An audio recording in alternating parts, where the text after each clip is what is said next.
వనపర్తి జిల్లాలోని కన్యకా పరమేశ్వరి దేవాలయంలో హిందూ దేవతల విగ్రహాలను ధ్వంసం చేసి మురికి కాలువలో పడేయటాన్ని బీజేపీ నేతలు తీవ్రంగా ఖండించారు. నిందితులను వెంటనే అరెస్ట్ చేసి శిక్షించాలని డిమాండ్ చేస్తూ బీజేపీ ప్లకార్డులతో ధర్నా చేశారు. రోడ్డు విస్తరణకు పూర్తి మద్దతు తెలిపినా కూడా ఆఘమేఘాల మీద దేవుళ్ల విగ్రహాలను తొలగించడం దారుణమన్నారు బీజేపీ నేతలు.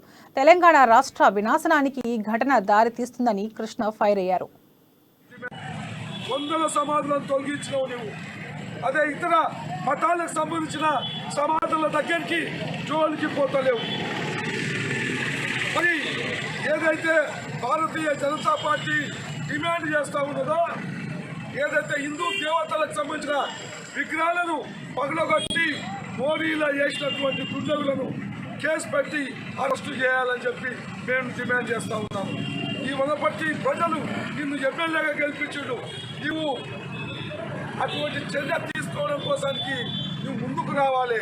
ఎందుకు స్పందిస్తలేవు? దేవతల విగ్రహాలు పగలబెట్టిన వాడిని ఎందుకు కాపాడుతున్నావు అని చెప్పి నేను అడుగుతా ఉన్నాను. వందల సమాధులను తొలగించినావు నువ్వు. అదే